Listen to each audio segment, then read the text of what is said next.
មានតែអ្នកដែលចេញមករស់នៅឆ្ងាយពីផ្ទះហើយបានយកអារម្មណ៍មួយនេះទីក្រុងស្រស់ស្អាតជីវិតស៊ីវិល័យ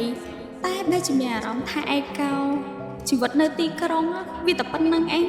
ចាយវាត្រូវទៅបិទត្បៀតបាយមិនដែលទៀងឯងហើយពេលអ្នកទេមកម្ដងវិញណាប៉ាទេមក Hello con. អាឡូប៉ា Nhắm bài đã sman đã con. ញ៉ាំហើយប៉ា Chẳng bạn ấy nhắm bài đó con. យ៉ាងណាញ៉ាំបាយមិនផ្លូវមួយឆ្ងាញ់ណាស់ប៉ាចុះ Bạn đang sao cho nó con nó bà nhắm cái nữa đó. អូយមិនទាន់បាននិយាយគ្នាផងរវល់រហូតបដ ாய் អត់ណាខឹងប៉ាតណែមកចេះប៉ាខំម៉េះអូจะដល់ថ្ងៃ Father Day រកកំងអីឲ្យប៉ាសិឆ្នាំហ្នឹងសុំទោសប៉ាកូនអត់បាននៅចិត្តទេនេះអីសង្ឃឹមថាប៉ាអត់ប្រកាន់មួយកូនចុះ Nè ổn cá អូចាបងអរគុណច្រើនបង Đang ở con ngõ Vòng tay sáng nè ổn ចាបងចាអីគេហ្នឹងហ៎ប៉ះប្រកួតរំយករង្វាន់ចូលលោកប៉ាជុំបានទូរស័ព្ទ3គ្រឿងទៀតណាគុណ3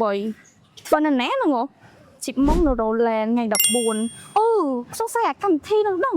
លើមិត្តភ័ក្ដិព្រឹកមិញនិយាយថាមាន content creator ល្បីទៅទៀតលយម៉េះតែកូនឥឡូវទិញការជូនប៉ាសិនតែតិចទៀតកូននឹងយកទូរស័ព្ទពីកន្លែងប្រកួត Express នេះហាយកទៅឲ្យប៉ាហ្មង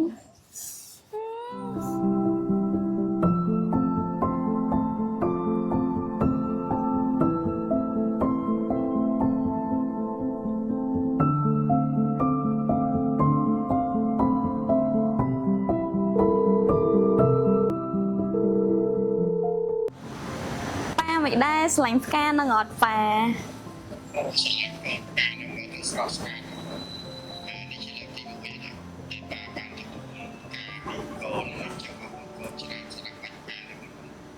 ចាប៉ាសង្ឃឹមថាប៉ាស្រឡាញ់ព្រោះផ្កានឹងសំដូចអីដែលប៉ាបានលះបង់ចំពោះកូនអញ្ចឹង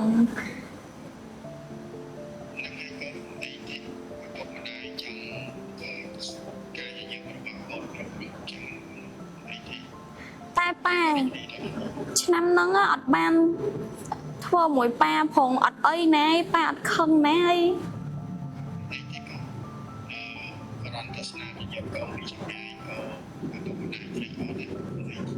ចាប៉ាអញ្ចឹង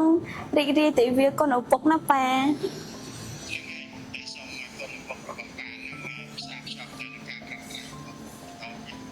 ចាប៉ាអរគុណច្រើនប៉ាសុខសប្បាយប៉ាចាកូនស្រឡាញ់ប៉ាជម្រាបលាប៉ា